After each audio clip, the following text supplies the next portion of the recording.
Assalamualaikum warahmatullahi wabarakatuh. Waalaikumsalam Waalaikumsalam warahmatullahi wabarakatuh. Mohon maaf sebelumnya ya, aku nggak bisa pakai background karena laptopnya nggak mendukung. Sebelumnya, selamat sore semuanya. Sebelumnya, marilah kita panjatkan puji dan syukur atas kehadiran Allah Subhanahu wa Ta'ala yang telah melimpahkan kasih sayangnya sehingga kita bisa menghadiri Kabar Detik Ramadan Data Analitik Neutral Network pada hari ini.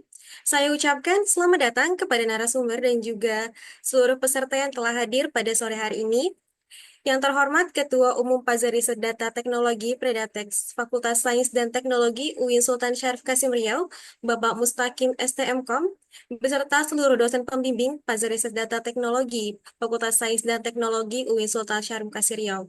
Dalam acara Kapredatik hari ini, kami mengundang Kakak Putri Khairunisa yang merupakan alumni UIN Sultan Syarif Kasim Riau dan juga merupakan alumni dari Predaktes Angkatan 2021 yang memiliki beberapa publikasi ilmiah. Nantinya beliau akan menyampaikan materi mengenai neutral network. Tidak lupa juga saya selaku moderator hari ini, Fatima Azara, akan membantu acara hingga selesai. Sebelum dimulai acara, kepada divisi data analitik dapat mengambil dokumentasi. Oke, baik. Di sini saya akan melakukan dokumentasi. Jadi saya harapkan kepada seluruh peserta dapat mengaktifkan kamera dan menggunakan virtual background yang sudah di-share sebelumnya. Baik, satu, dua, tiga. Oke, slide selanjutnya. Satu, dua, tiga. Terima kasih, saya kembalikan ke moderator. Oke, selanjutnya perlu diperhatikan dalam penyampaian informasi ini akan lebih mudah dipahami jika diskusi berjalan dengan efektif. Oleh karena itu, diharapkan kepada seluruh para peserta agar selalu memperhatikan serta mengikuti pemaparan materi ini dengan sebaik mungkin. Sebelum masuk ke pembahasan materi, saya sampaikan beberapa ketentuan acara Kamprodatik pada sore hari ini. Pertama, ketika pemateri menyampaikan materi, peserta tidak diperbolehkan untuk melakukan interupsi. Yang kedua, sesi tanya jawab akan dibuka setelah pemateri menyampaikan materinya. Dan yang terakhir adalah mohon menjaga ketenangan selama acara berlangsung. Selanjutnya, saya persilahkan kepada pemateri Kamprodetik Neutral Network kepada Kak Putri Karunisa, dipersilahkan. Baiklah, terima kasih pada Rara. Assalamualaikum warahmatullahi wabarakatuh. Waalaikumsalam Waalaikumsalam warahmatullahi wabarakatuh. Pertama-tama yang terhormat Bapak Mustaqim STMKOM selaku Ketua Predatek, yang saya hormati para dosen pembimbing Predatek, serta alumni yang hadir dan teman-teman sekalian yang mengikuti acara ini. Perkenalkan, nama saya Putri Khairunisa, alumni dari Sistem Informasi Angkatan 2021 dan juga alumni dari Predatek. Nah, pada kesempatan kali ini saya akan sharing sedikit pengetahuan saya tentang neural network. Nah, di sini sifatnya saya tidak mengguru ya, saya tetapi hanya berbagi pengetahuan saja karena saya juga masih belajar. Baiklah, saya di sini izin untuk share screen dulu ya.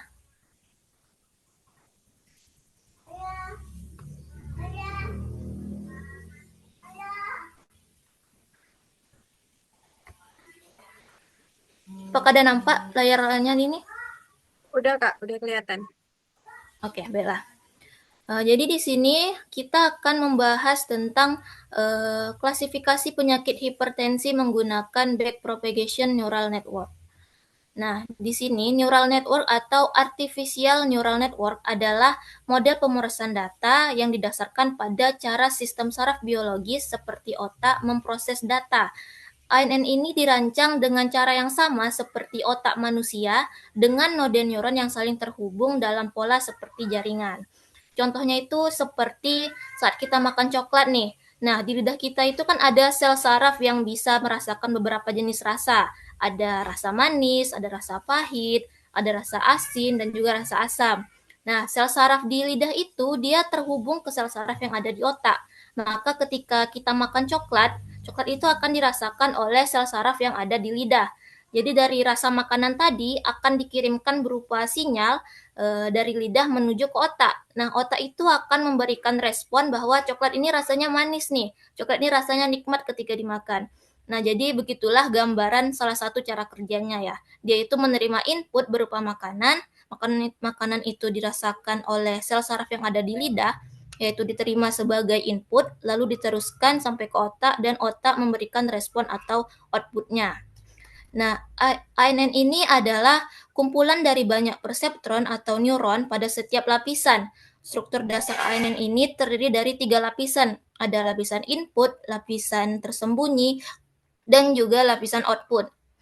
Nah, di sini lapisan input itu menerima data, lalu lapisan tersembunyi memproses data tersebut, dan lapisan output itu memberikan hasilnya.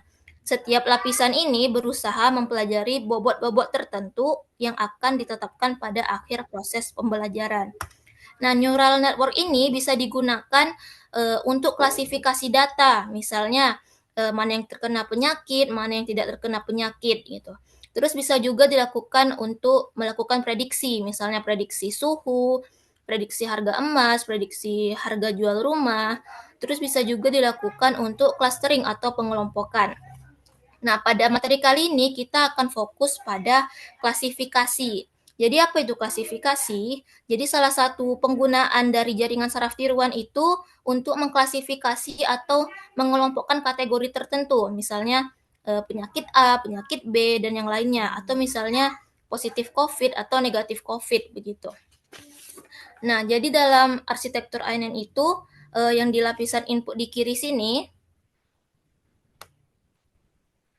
lapisan input yang di sebelah kiri sini itu namanya lapisan input ya. Lalu ada lapisan tersembunyi di sini hidden layer, yaitu fungsinya sebagai jembatan atau penghubung antara input dan juga output. Jadi pada jaringan saraf tiruan ini inputnya itu bisa beragam, bisa berupa data terstruktur, bisa berupa data citra atau gambar, dan juga bisa berupa suara. Nah, selanjutnya di sini pada kali ini studi kasusnya adalah klasifikasi penyakit. Nah, inputnya itu berupa bisa gejala 1, gejala 2, gejala 3, dan seterusnya. Atau bisa seperti usia, jenis kelamin, tekanan darah, dan yang lainnya ya. Nah, jadi input ini kita sebut sebagai X1, X2, X3, dan seterusnya. Input ini akan tersambung ke hidden layer yang disebut sebagai Z1, Z2, sampai Zn. Nah, kenapa Zn? Karena jumlah neuron di lapisan tersembunyi ini tidak bisa ditentukan secara pasti berapa jumlahnya. Jadi kalau untuk inputnya ini kan kita udah tahu pasti berapa jumlahnya. Misalnya inputnya itu ada 6, berarti ya tetap 6 gitu. Misalnya ada 7 atau berapa ya tetap segitu. Tetapi kalau untuk hidden layer ini belum bisa dipastikan berapa jumlah neuronnya. Nah, jadi nanti caranya bagaimana? Yaitu trial and error. Jadi kita coba-coba, kita lakukan percobaan untuk neuron segini, neuron segini, neuron segini.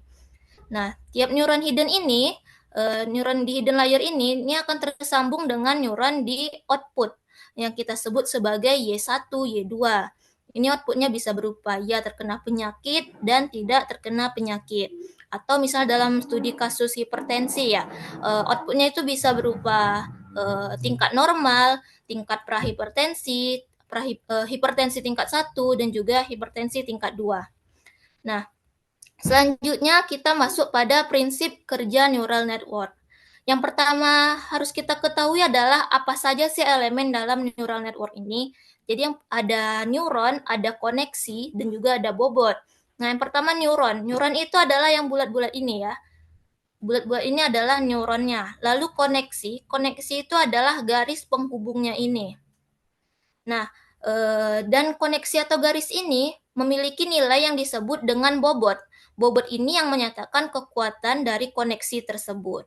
Selanjutnya kita akan bahas bagaimana cara perhitungannya. Misalnya di sini kita punya X1 dan X2. Di sini X1-nya nilainya 0,5, X2 nilainya min 0,1. Nah, masing-masing neuron di input layer ini terkoneksi dengan neuron di hidden layer.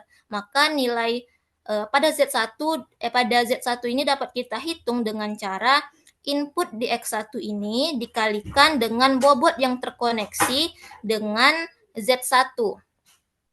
Jadi kita hitung berarti 0,5 dikali 2. Begitu juga dengan yang untuk X2 ini dikalikan dengan bobot yang terkoneksi dengan Z1. Berarti min 0,1 dikali min 1. Hasilnya dari hasil penjumlahan ini, hasil dari perkalian ini, masing-masing neuron input ini akan kita jumlahkan. Jadi di sini hasilnya 1 tambah 0,1 sama dengan 1,1.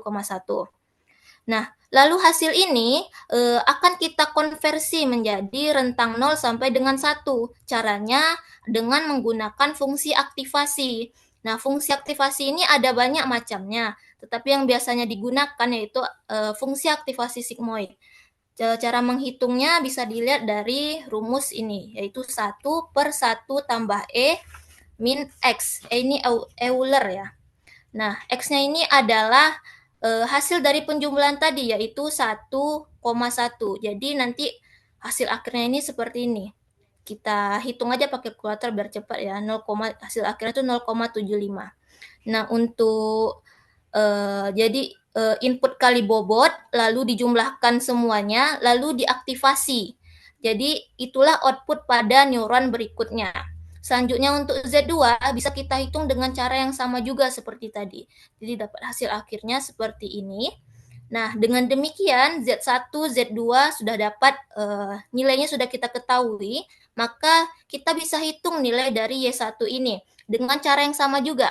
Jadi kita hitung 0,75 dikali 1, 0,67 dikali min 2, hasilnya ini kita jumlahkan, lalu kita fungsi aktivasi dengan sigmoid.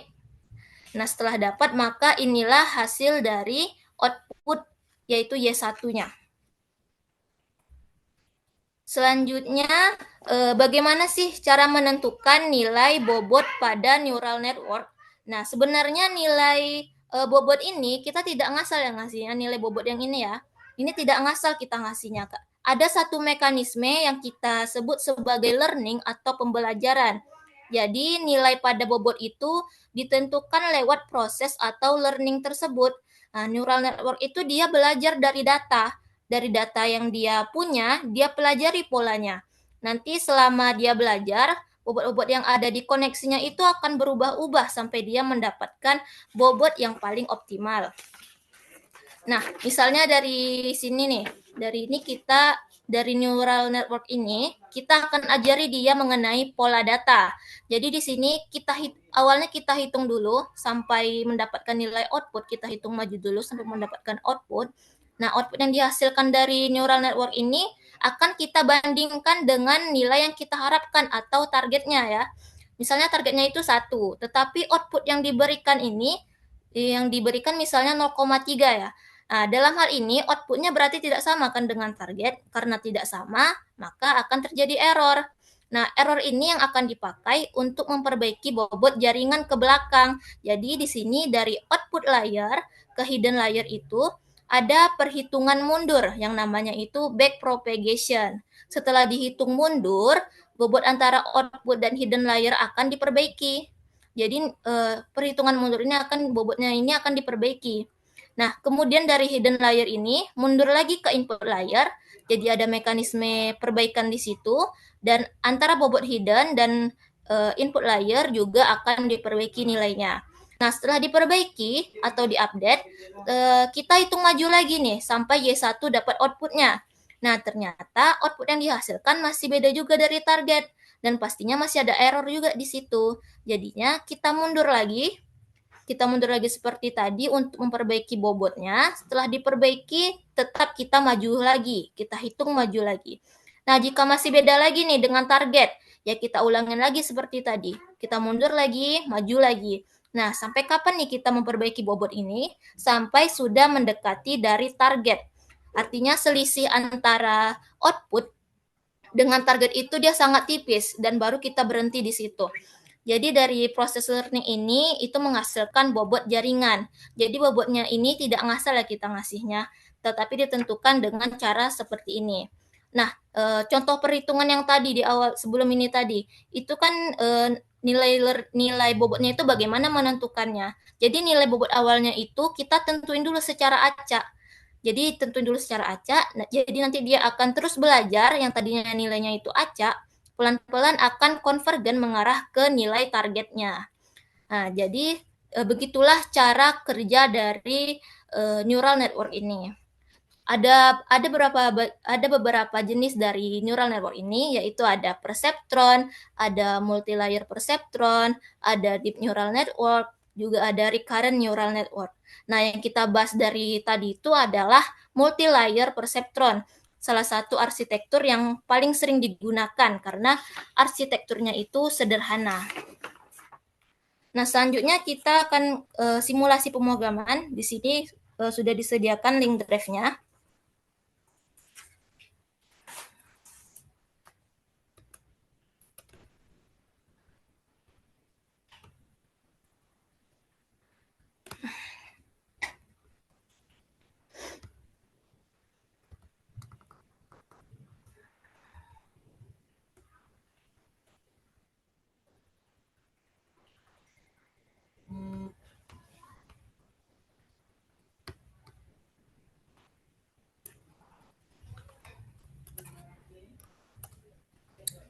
Ini udah muncul layarnya, layar codingannya. Udah Kak, udah muncul. Oke. Nah, pada kali ini kita akan mengklasifikasi penyakit hipertensi menggunakan backpropagation neural network. Nah, di sini Kak menggunakan aplikasi Visual Studio Code untuk menjalankan codingannya. Bedanya ini sama Google Colab, yaitu kalau Google Colab kan udah disediakan dari Google library-nya, jadi tidak perlu download lagi. Nah, kalau VS Code ini dia harus menginstal beberapa library, jadi diinstal manual ya, seperti Pandas, NumPy, dan juga yang lainnya. Nah, pertama di sini kita akan mengload data dari file Excel, kemudian menampilkan data yang ada di data frame.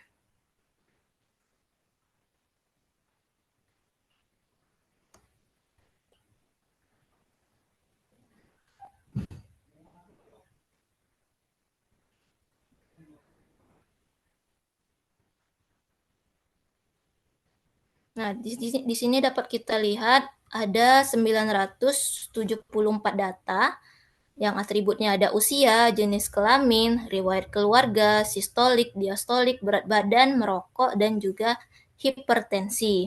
Nah, ini nih adalah inputnya tadi. Terkecuali ini ya, hipertensi ini untuk kelasnya. Jadi inputnya cuma ada 1, 2, 3, 4, 5, 6, 7. Jadi inputnya ini ada 7. Ini untuk outputnya kelasnya. Nah, selanjutnya di sini kita akan menghitung data yang hilang atau missing value. Setelah dijalankan, dapat kita lihat tidak ada data yang hilang, berarti datanya bersih dan tidak perlu dilakukan data cleaning.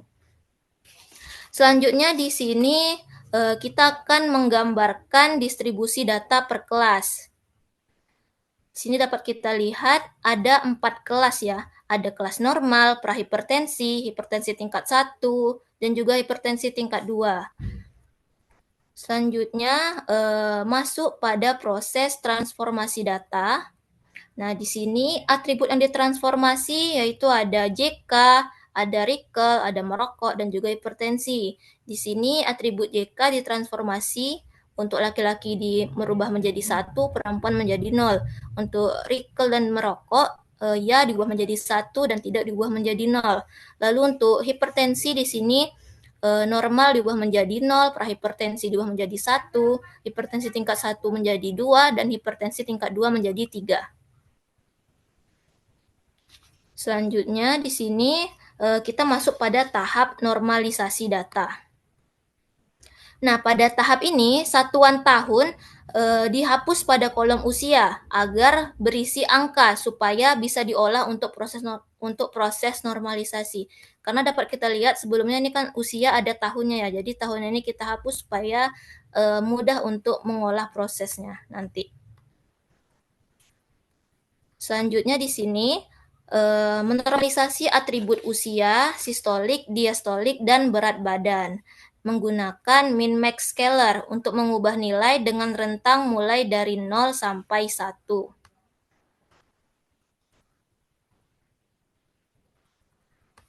Nah, ini hasilnya. Tadi awalnya begini, jadi begini. Jadi rentangnya itu 0 sampai dengan 1.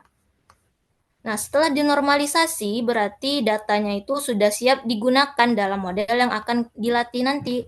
Nah, data yang sudah disiapkan tadi dibagi menjadi data latih dan data uji. Pertama di sini kita memisahkan variabel dengan kelasnya. Di sini variabel X sebagai variabelnya dan kelasnya itu Y. X ini maksudnya adalah menghapus kolom hipertensi. Jadi tadi yang totalnya ada berapa tadi itu ya, diubah dikurangin untuk kolom hipertensinya, jadi hanya untuk inputnya saja. Hipertensinya itu di sini Y ini untuk kelasnya dijadikan sebagai kelas, jadi kelas hipertensi. Nah, selanjutnya di sini untuk menampilkan ini saja, data pelatihan dan data pengujiannya saja, hasil pembagiannya tadi. Nah, selanjutnya di sini kita akan ada yang ketinggalan di sini. Untuk pembagian datanya sini menggunakan 80% data latih dan 20% data uji. Jadi dengan random state 42. Nah, di sini num kelas unik ini untuk menghitung jumlah kelasnya. Jadi kelasnya itu kan ada 4 ya tadi. Lalu diubah kelasnya menjadi kategorikal. Selanjutnya di sini untuk menampilkan data pelatihan dan data pengujian. Selanjutnya masuk pada pemodelan backpropagation neural network-nya. Nah, di sini pemodelan neural network-nya ini untuk input layer-nya ini ada 7 variabel. Jadi yang seperti contoh tadi, input layer-nya itu ada 7 fitur atau 7 variabel ya. Nah, selanjutnya untuk hidden layer di sini kakak menggunakan 2 hidden layer. Hidden layer pertama itu 8 dan juga hidden layer kedua itu juga 8 neuron dengan fungsi aktivasi ReLU.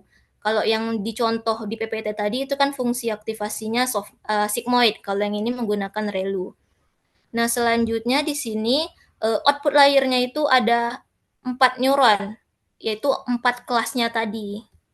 Setelah itu dikompil dengan optimizer ADAMAX dengan learning rate 0,1. Nah, kemudian loss-nya itu menggunakan RMSE loss. Selanjutnya di sini untuk checkpoint, untuk memonitor mana akurasi yang tinggi dan disimpan dalam modelku.keras. Selanjutnya ini DF info untuk mengecek data saja. Dapat kita lihat di sini ada tipenya float, ada tipenya integer ya. Selanjutnya melatih model. Nah, model history ini untuk di sini variabel untuk menyimpan ketika proses pelatihan data, proses pelatihan dari epoch 1 sampai 200. Di sini kakak menggunakan epoch sampai 200. Nah, untuk menunggu epoch ini emang harus kita tunggu ya, karena emang begini prosesnya. Jadi kalau menunggunya ini tidak terlalu lama, tidak sama seperti data citra. Kalau data citra itu kan kita perlu lama agak menunggunya ya, karena kan data gambar pasti lumayan agak berat datanya itu kan, gambar ya. Jadi kalau citra itu lumayan agak lama menunggunya, tapi kalau ini yang digunakan adalah data terstruktur, data teks. Jadi tidak terlalu lama lah kita menunggunya. Karena datanya itu ringan, beda sama data citra. Nah, setelah epochnya selesai, kemudian kita akan memplotting model akurasi dan model loss-nya. Di sini kita lihat grafik dari model akurasi, dan juga di sini kita lihat dari grafik model loss-nya. Nah, selanjutnya ini untuk melihat hasil dari plottingan tadi. Di sini dapat kita lihat validasi akurasi tertinggi itu 0,88 atau 88%, lalu training akurasinya 85%, validasi loss-nya 22%. Nah, selanjutnya kita akan menguji data testing menggunakan model yang telah dilatih tadi. Nah, pertama di sini dievaluasi menggunakan confusion matrix. Nah, di sini dapat kita lihat hasilnya. pada kelas normal di sini model berhasil mengklasifikasikan 24 data uji dengan benar. Terus untuk prahipertensi ada 73 data uji dengan benar dan 13 salah klasifikasi. Lalu untuk hipertensi tingkat 1 ada 62 data uji yang benar klasifikasi dan 11 tambah 3 14 ada 14 yang salah klasifikasi. Lalu juga untuk hipertensi tingkat 2 ada 8 data yang benar klasifikasi dan 1 yang salah klasifikasi. Selanjutnya di sini kita akan melihat hasil classification report-nya untuk menunjukkan performa model dengan nilai precision, recall, dan F1 score. Nah, dari sini akurasi keseluruhan model mencapai 85%, yang berarti bahwa model ini dengan parameter ini mampu melakukan klasifikasi dengan benar pada 85% dari keseluruhan data. Baiklah, mungkin itu saja yang dapat Kakak sampaikan. Kakak kembalikan lagi pada moderator.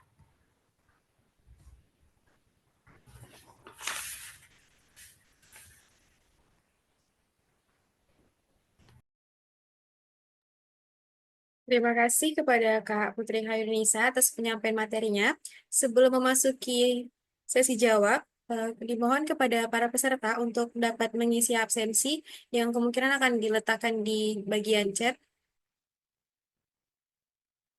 Jangan lupa di screenshot dulu sebelum mengisi absensi.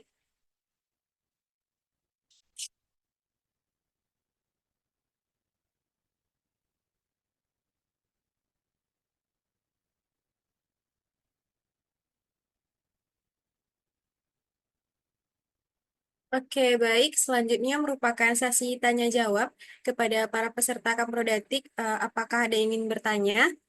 Jika ingin bertanya, boleh dapat menuliskannya di chat atau memberikan reaksi.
Baik, ini ada pertanyaan dari Nur Putri Ayu Jelita. Kak, dalam bidang atau kasus apa saja penggunaan neural network? Apakah hanya di bidang kesehatan saja? Oke, baiklah. Jadi Kakak menjawab ya. Penggunaan neural network ini tidak hanya dalam bidang kesehatan saja, bisa digunakan untuk misalnya untuk mengklasifikasi mana yang pesan yang spam atau tidak misalnya gitu. Bisa juga untuk prediksi, bisa juga untuk clustering seperti itu. Jadi kasusnya itu tidak hanya dalam bidang kesehatan saja, bisa di luar bidang, misalnya bidang seperti yang lain gitu. Selain kesehatan juga bisa. Misalnya untuk klasifikasi kayak data misalnya prediksi suhu gitu kan. Prediksi suhu ini kan tidak ke penyakit saja kan. Jadi bisa juga dalam bidang yang lainnya. Jadi kalau untuk penyakit ini bisa juga dipakai untuk penggunaan neural network ini. Jadi tidak hanya bidang kesehatan saja, bidang lain juga bisa digunakan. Mungkin sekian itu aja yang bisa dapat Kak jawab. Apakah bisa dimengerti?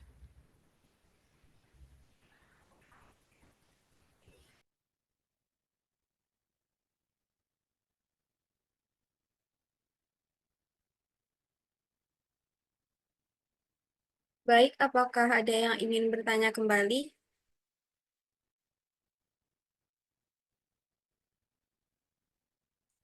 Ya, selanjutnya pertanyaan dari Novrian Pratama. Kak, izin bertanya, apakah ada syarat tertentu untuk memilih activation pada hidden dan input layernya, dan berapa jumlah neuron optimal untuk penggunaan multi-class? Baiklah, izin Kakak menjawab. Nah, untuk memilih fungsi aktivasinya ini sebenarnya tidak ada syarat tertentu ya. Kalau bisa lakukan studi literatur dulu gitu. Jadi kita lihat, kita studi literatur, kita baca penelitian-penelitian terdahulu, kita lihat mana yang bagus digunakan, fungsi aktivasi mana yang bagus digunakan untuk kasusnya itu. Jadi belum tentu kita menggunakan aktivasi ini udah pasti bagus gitu, belum tentu juga. Jadi juga tidak ada syarat tertentu untuk kita memilihnya. Jadi kalau di penelitian kakak ini kan menggunakan beberapa skenario pengujian. Jadi di sini kakak tidak hanya menggunakan satu fungsi aktivasi saja. Di sini kak ada menggunakan berbagai macam fungsi aktivasi. Ada kak gunakan aktivasi relu, ada juga kak menggunakan aktivasi sigmoid, dan juga menggunakan aktivasi tanha. Jadi dari hasil tugas akhir kakak ini menghasilkan banyaknya skenario pengujian yang dimana nanti akan dibandingkan, akan dilihat perbedaannya, dibandingkan mana model-model yang terbaik dari parameter-parameter tertentu ini. Begitu. Nah, untuk hidden layer-nya itu, jumlah neuron di hidden layer-nya itu juga kita coba-coba untuk neuron hidden-nya ini. Di sini kakak menggunakan ada 3 neuron hidden percobaan ya. Yang pertama itu menggunakan 8 neuron hidden, lalu kakak gunakan juga 13 neuron hidden, lalu kakak gunakan juga 50 neuron hidden. Nah, kalau dari berdasarkan studi literatur yang telah kakak baca, ada penelitian yang menyatakan bahwa ada ketentuan untuk jumlah neuron hidden-nya ini. Ada katanya itu jumlah neuron hidden itu yaitu rumusnya itu L kecil dari M kecil dari 2L. Nah, yang dimana bentar ya. Nah yang dimana M itu adalah jumlah neuron di lapisan tersembunyi dan L itu adalah jumlah neuron di lapisan input. Jadi maksudnya itu adalah jumlah neuron di lapisan M itu, yang M lapisan tersembunyi itu jumlahnya itu harus lebih besar dari jumlah neuron di lapisan input, tetapi lebih kecil dari 2 kali jumlah neuron di lapisan input. Nah, makanya di sini kakak gunain berapa percobaan dengan 3 neuron, yang tadi itu ada 8, ada 13, dan juga 50 neuron. Nah, 50 neuron ini kan di luar rentang dari referensi tersebut. Jadi, makanya Kak di sini gunain percobaan untuk pemilihan 50 neuron untuk menguji akurasi model di luar dari rentang yang disarankan oleh referensi tersebut. Jadi untuk menentukan mana model yang terbaik atau bagaimananya itu tidak ada syarat-syarat tertentunya. Jadi kita coba-coba aja percobaan menggunakan parameter ini, parameter itu. Kita lakukan percobaan lalu kita bandingkan, dari situ dapat kita tentukan mana nih model yang terbaik. Model yang terbaik dihasilkan dari parameter ini atau parameter yang ini. Begitu. Apakah dapat dimengerti? Kepada Novrian, apakah pertanyaannya sudah memenuhi jawabannya? Apakah ada lagi yang ingin bertanya? Selanjutnya ada pertanyaan dari Agil. Kak, izin bertanya, bagaimana cara menangani data yang tidak seimbang dalam neural network tersebut? Baiklah, untuk menangani data yang tidak seimbang ya.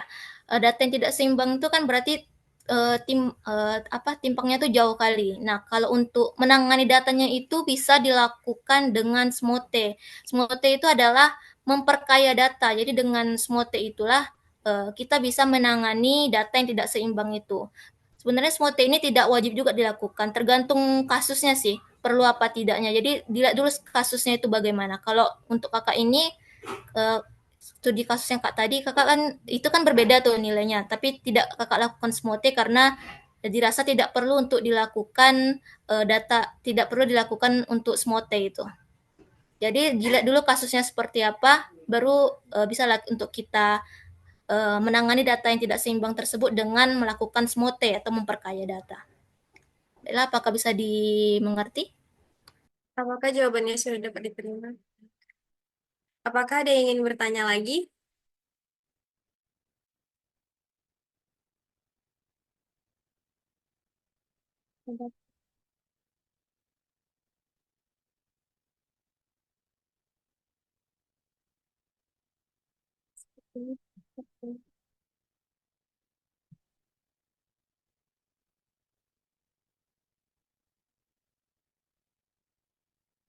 Oke, baik. Jika tidak ada yang bertanya lagi, Alhamdulillah rangkaian acara Kamprodatik Ramadan Analitik Neural Network kali ini telah selesai. Semoga apa yang disampaikan oleh pemateri hari ini bisa bermanfaat sebagai pengetahuan bagi kita semua. Kami ucapkan terima kasih banyak kepada Kak Putri Khairunisa dan para peserta yang sudah hadir mengikuti acara hari ini hingga selesai. Demikian acara Kamprodatik Ramadan Analitik Neural Network pada sore hari ini. Saya sebagai moderator memohon maaf apabila ada kesalahan dalam pengucapan. Terima kasih dan sampai jumpa di Kamprodatik di episode kelima. Selamat sore. Wassalamualaikum warahmatullahi wabarakatuh. Terima kasih semuanya. Waalaikumsalam. Waalaikumsalam warahmatullahi wabarakatuh.